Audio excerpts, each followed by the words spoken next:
What originally brought you to Australia? Why did you think of coming here? Because 1986, I come once a time in here maybe around 7 years ago. So you try again? Yeah.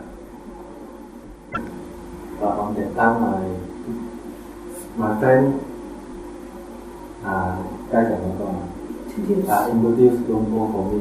Offer to monk, cook everything. I learned from mentor. He says maybe in last life he was your father. He says it's correct when you have good friends like this, a true friend or a good friend, they teach you the right things, the good things. So if a friend like Mr. Su teaches you to come to the temple, to offer food, to help, he's a good friend. And the Buddha always said when you're with good friends, then good things come from that. You have happiness. Try to avoid bad friends. The bad friends, they take you off, drinking, gambling, whatever. You try to stay with the good friends. Ajahn, you were just saying before that it's helpful for us to associate with good, positive friends that bring out good traits in us. What if we have friends that we know have got some negative, harmful traits, but we maybe think we could help them? The important thing with, say, friends is that if we're going to help friends, we have to be in a strong enough, stable enough position mentally that we can help them. So if we're with friends, this Buddha's teachings about associating with good, wise friends and try to avoid more harmful, negative people is because if we're still not established in the practice and firm in our practice, then of course the people you're with will affect you. You'll be swayed by them, you might lose your way, they might influence you in different ways, either subtly or just very directly. So if you feel you're more established in your practice, you know what's good, what's bad, what's right, what's wrong, then even people who you know have maybe got some bad habits or some faults, you can still associate with them because they're not going to sway you. You won't just follow them, and then you can maybe help them, but you can give them advice and support them. But most importantly is this teaching also refers inwardly. It refers to our own heart, our own mind, and we say to avoid mingling or mixing with the negative forces in our own mind, and try to stay with the positive thoughts, the wholesome thoughts and aspirations. We stay with them, develop them, and the more negative, stressful ones, we try to avoid them, and that's something you're doing internally as well. If you're doing this well, then your own practice will be strong. You're not going to be swayed by other people. You know for yourself what is going to bring you happiness and is a good way to live. You'll know what is going to bring you suffering. And so when you are mixing with other people, you won't be swayed by them. If they do, they're caught into wrong views or they don't yet understand the true path. They won't be able to sway you because you're firm, you understand for yourself. Even in the Buddha's own past lives, he wasn't a Buddha yet, he was still a bodhisattva. Some lives he wasn't yet inspired to practice the dhamma. He was interested in more worldly things, but he could be have some good friends who would influence him. And there was one life he recounted that he had a good friend who would go to hear another Buddha in previous era who was giving teachings regularly and had faith. But our Buddha in this past life, he didn't yet have faith and wasn't interested to go. So the friend grabbed his top knot of his hair, this is in India, and pulled him. Said, "You've got to go." And in India, that's, that your top knot is the most important thing, the most respected thing, and you don't just pull it for no reason. It's something very special. So it's a sign, this is important, I better go. So his friend literally dragged him to see the Buddha, but then when he saw the Buddha, he realized the Buddha's teaching is very special, very important, and from then on he started practicing. And the story of this is that when his friend died, his friend became a very high up Devata, angel, one who we call Mahabrahma, and that Mahabrahma was the one who invited our Buddha to start teaching. When he first was enlightened, he wasn't teaching yet. He actually came down and said, "You must teach for the benefit of all beings." And so we have this chant that you hear, like last night Jeffrey chanted when we invited Dhamma teaching in Pali. We say Brahma Chaloka, and this teaching is comes from that being Brahma who came to ask the Buddha, and that's the one who pulled our Buddha in his previous life into the monastery. So it's an example of, the value of good friends is that sometimes we're not seeing yet what's good in life, what's important, but they can pull us towards it, take us towards it. He's happy if you have anything you want to ask about your own practice, your own daily lives, if there's anything you want to ask about the Dhamma. This is sort of a practical issue that related maybe to something that you might understand, well, that you will understand. My grandmother is wanting to help me with accommodation methods because my health has been so ongoingly up and down.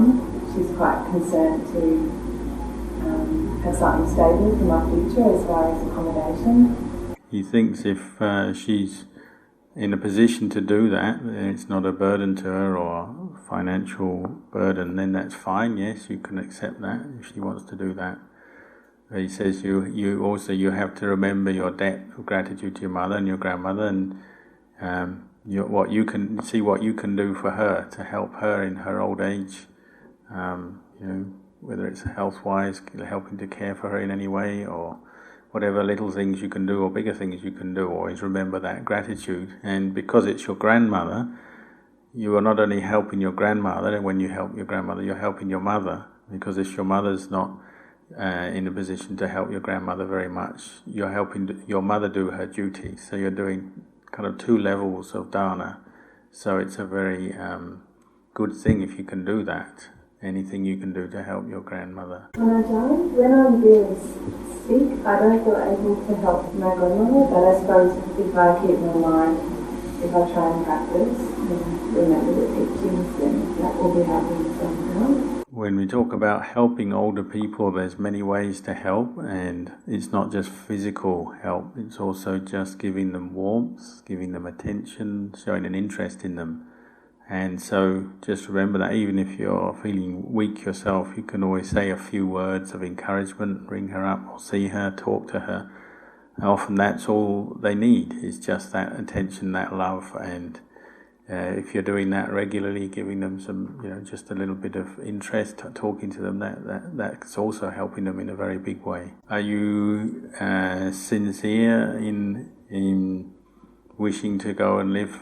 Say if she was to buy a place, are you committed to that? And yourself, he's asking on your part. As you know, over years I've been thinking the monastic path, and so it's quite a change.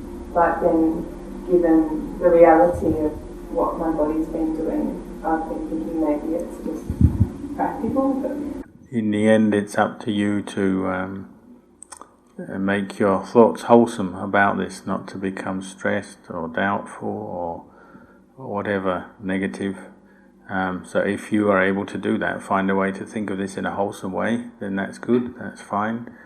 You can think of that you're helping your granny, you're accepting some help from her, and then you can think, well, what help can I give back? And just take it as a chance to do some positive things for her as well, for yourself as well, and just try and think of it in a positive way. If you can do that, then it should be fine. The important thing in practice is always to start from a place of right view, samadhi, and that means have a good understanding of what is wholesome karma and unwholesome karma. That wholesome karma will bring good results, bring us towards happiness and towards liberation, whereas unwholesome karma tends to increase our attachment, increase our suffering in the world. The more we establish ourselves in right view or samadhi, then anything we do, any decisions we have to make in life, whether it's to do with practice itself or more general aspects of our lives, it will be guiding us. We'll be seeing, what am I going to do here? Am I going to be harming myself, harming other people when I do this? So if you have to make a decision to do something, if you learn to think like this, then you're using your thought in a skillful way, a good way, and you'll be preventing yourself from creating more suffering for yourself or others. So this is a way of training, a way of practice, whether it's actually in meditation, spiritual practice, and it will take you all the way to the liberation, the end of suffering. That's what the purpose of the spiritual practice is. Or on a more mundane level, just in our daily lives, how we have to decide how to live in the world, what we have to do. Either way, you need samadhi there as your foundation, and this will give you the right guidelines for how to decide things. So again, samadhi is the foundation of our practice. It's the beginning of what we call the noble path, the Arya Marga. The 8 factors of the path begin with samadhi, that is wisdom based on an understanding of karma, what is good, wholesome karma and unwholesome karma, what will lead us to happiness and what will lead us to suffering.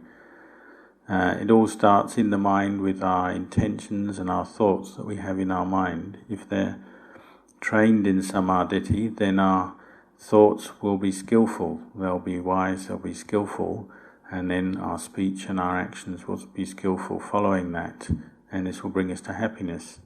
If our thoughts are not skillful, then that will lead us to speak in unskillful ways, act in unskillful ways, and bring us to suffering. As we can see in society, when people do get caught into situations where they're suffering in different ways, it stems often from their wrong views and misunderstanding about karma, leading to them to say things in an unskillful way which bring results back to them, harmful results back to them. So this is the essence of our practice. We can see if we practice like this, this will incline the mind towards coolness, happiness, and Buddhism is taking us that way. Nibbana, this word nibbana, enlightenment, it really means coolness. And that's what comes when you have samadhi in the mind and you know how to think in a wise, skillful way and act, speak in that wise, skillful ways. It will always keep the heart cool. When we go the other way, we fall into wrong views, negative views. Our thinking, our speech, our actions are negative. It heats the mind up. The result is that we feel hot. So you could say that the most extreme heat, the extreme suffering, is that suffering of a hell realm, which we traditionally say is a very hot place where people are suffering. If we have sila, we understand about karma, we have sila morality, even though sometimes we have hot thoughts of anger or greed coming up in our minds, we have a sense of restraint, so we won't let those thoughts spill out in our speech and actions because we have right view. So when we understand about the suffering that we can cause through having hot thoughts based in greed, anger, delusion, we'll see the value of not following them. Even if sometimes they come up, we can't stop them coming up yet, we don't have enough mindfulness, we at least establish our sila and our basic practice of mindfulness and restraint to not let them spill out into our external behavior. And so then we have a kind of like a shade. The comparison is a shade of a nice big tree with branches and leaves in the sun. It can provide you with shade, and this is the effect of samadhi. We have right view protecting us, stopping us from making bad karma. It's like the shade of a tree.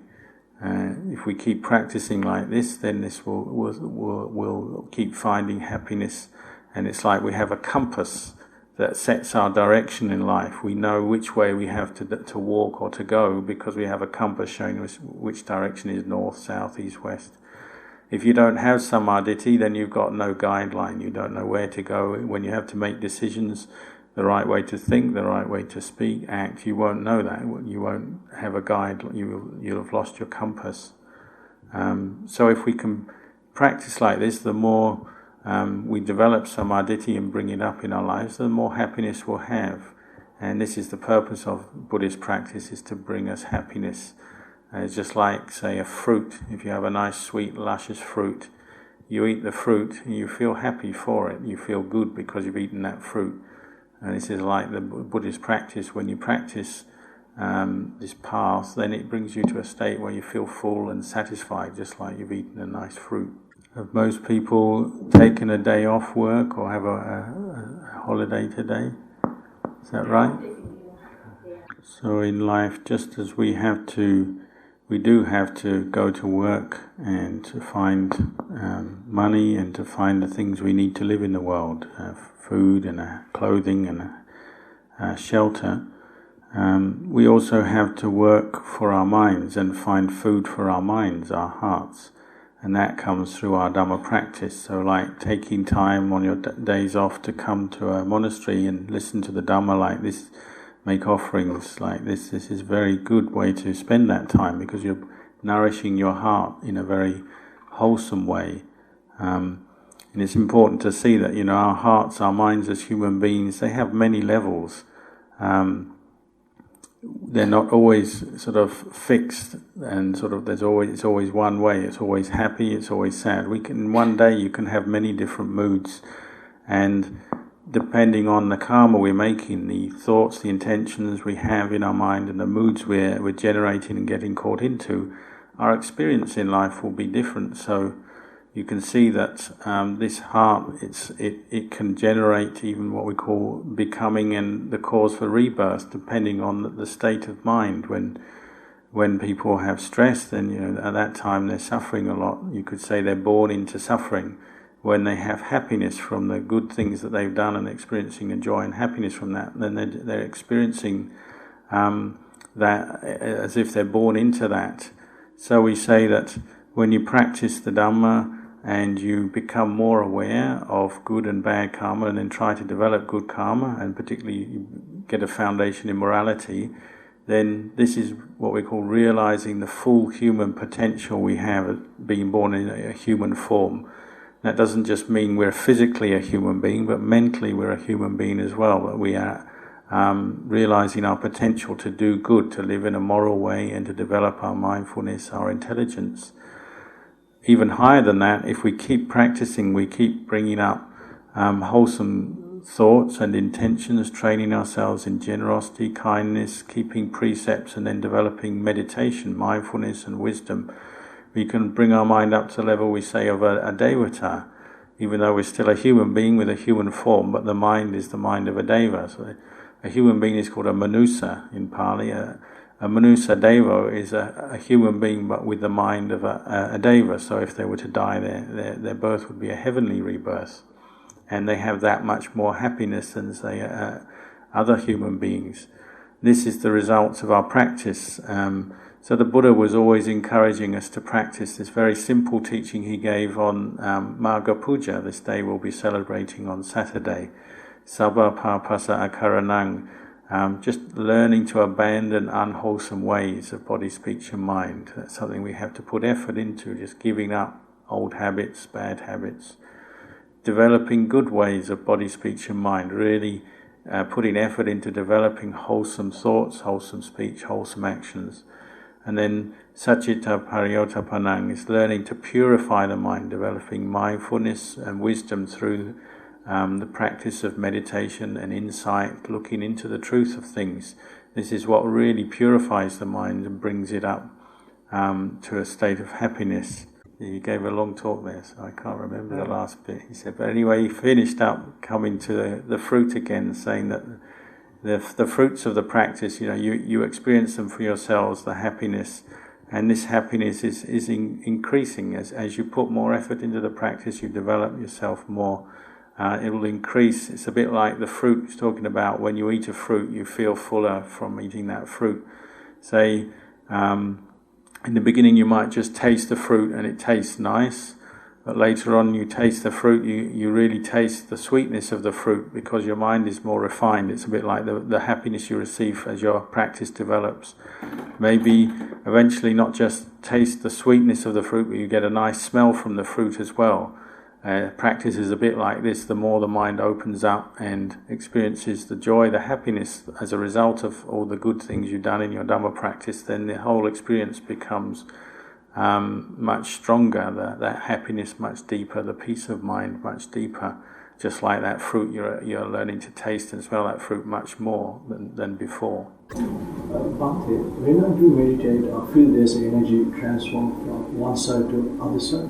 and then when it's come to a greater samadhi, and I feel that it goes out from the body, that energy. Can you explain? Yes, you have to understand that the mind has energy. It's something that has energy, and when you start to meditate, that manifests. You become aware of it. So you might become aware of different energy forces flowing around the body. The important thing is to harness that energy in a good way by focusing using a meditation object. So it might be the breathing, for instance. You put all your attention in just one spot, focusing on the in and out breath. And you don't let this energy just sort of flow around and then flow out of your body. Just gather it all in this one spot and learn to control your mind that way and control this energy. And you'll find if you do that more and more, then you'll feel more peace, more calm, more joy from your practice, and your practice will develop very well. But what you explained is there's nothing wrong with that. That's just the energy of the mind manifesting. You're seeing as the mind calms down a little bit, then you see the energy flowing. But you have to practice more, deepen your practice, and you'll find you can, you'll experience deeper peace, deeper happiness. I'll just give you a quick summary of what was discussed. There's a question about what to do with difficult people who we have to help, maybe relatives or people we're living with. And Ajahn was saying that first important thing is always when you're dealing with difficult people is to remember that often you can't change them. They're that way and there's not a lot you can do, so you have to change yourself. And if you've seen the problem, then you can change yourself. It's your own attitude. This is so that you're not always getting angry with them because they're that way, because there's no point getting angry because they're that way and you can't do anything about them. The other one is to always, have a positive attitude and just to see what you need to do to help them. If they really need help, you maybe have to help. If they don't really need help, well, you can be more equanimous, more detached towards them, and you just have to see what the situation requires. He gave the example of one of his disciples in Thailand. It's a couple who seem basically good people. The wife was a very good person, comes to the temple. The husband was quite a good person, but he was always getting drunk. Whenever they went out to any kind of a social thing, he would get drunk, and not just drunk, he'd get drunk to the point where he was just lying down unconscious. And so the wife was very embarrassed by this, her husband always getting drunk. But she didn't know what to do, but she had a feeling deep inside, that her husband wasn't a bad man, and it was still correct to try and help him. So she was just very, very patient, very kind with him over many years. And then eventually they went on a pilgrimage with Ajahn Anan to India, and the man got so much faith arising after that. When he came back, he said, "I'm not going to drink again. I can realize now what a mistake it was." And he said, "I'm now your newly born husband. It's like the old husband's dead, I'm a new husband." So that patience and that kindness, it paid off. It was worth it. And so have that attitude towards difficult people. Don't just see them as a problem and get angry with them or try and get rid of them all the time. Sometimes if you're patient enough, kind enough, you can help them. But the important thing is also to keep your own mind calm and happy, not to get caught up in their problems too much. The other question was about when we meditate, if we see lights, as we meditate our mind becomes peaceful, we see lights, different lights sort of coming out of our mind, floating in front of us, light and images. What to do? Ajahn just suggests, well, just know them as that, they're just light, they're a reflection or an image coming from our own mind as it becomes peaceful. Just know that and then set them aside, let them go. Don't worry about them or become too interested about them. And there's many experiences that we can have in meditation like this, lights, seeing things, even seeing images of people, other beings. And the thing is just know them, note them as arising, but then let them go. Don't become excited or worried or scared or anything. Just know, oh, this is an image arising, it's like this, and then let it go. It could be, sometimes there's one description of what we call a ghost, a little firefly kind of being flying up, and then the image of a lady, but the lady actually said, she said, "What are you?" This being said, "I'm a ghost." That's okay, that's the end of the doubt. You know it's a ghost, there's nothing else to worry about or think about. You just know, oh, this is a ghost, and that's the end of it. Yeah, talking about meditation, sometimes when you meditate, your mind wanders a lot. How will you control them to focus back at the same place? No doubt you've been trying to focus on your breathing, then you can try to concentrate. But somehow your mind keeps wandering, thinking of other things. Other thoughts come to your mind. How do you control it? In the practice of meditation, you have to see the main aim is to develop what we call mindfulness, sati, or awareness, inner awareness. And there's many techniques, many supporting techniques that we can use to help maintain this and develop this. So say for instance you're meditating on the breath and your mind is wandering all over the place, being very agitated, very restless. One very simple technique is just stop and take 3 much deeper breaths than normal. Breathe in deeply, breathe out deeply 3 times, and you find that will help bring your mind back to the present moment, back to the breath, and it will sort of cut the flow of that restless thinking. Another very good technique to force us to increase our effort is to count the breathing, count the breaths. So when you breathe in, you count 1. Breathe out, you count 1. So you do it as a pair of an in-breath and out-breath. Okay. Breathe in again, you count 2. Breathe out, and again you count 2. You go on like this up until 5. And then you go back to 1 again, and you go up to 6, 7, 8, until you can count 10 pairs of in-breaths and out-breaths without losing count, without losing your awareness. So you're giving your mind work to do, something to focus on, and as soon as you lose count, you know, my mind is slipping again, it's wandering away, so you force it back and you have to start at 1 again. So if you're doing this in a disciplined way, it will help to stem your restless energy of the mind. And then of course there's other practices, say like if you're practicing meditation, you want to try and do it regularly, so try and do it at least once a day, and then you'll find you'll keep coming back to it, putting effort in. That will also improve your awareness and your concentration. And then also even in your daily life, when you're not sitting down meditating, also try to bring up self-awareness, mindfulness as you're doing different tasks, as you're walking, if you're going to work, if you're at home. Try to be mindful from moment to moment of what you're saying, what you're doing, what you're thinking. The more we develop this in our daily life, then when we come to sit meditation, we'll find that it brings some good results. Our mind will calm down and concentrate quicker. We'll have less restless energy, restless thinking. That's probably enough for this session. It's already 1 o'clock, so you can always come back for another talk. There's a talk tonight, and there's other days he'll be here. You're welcome.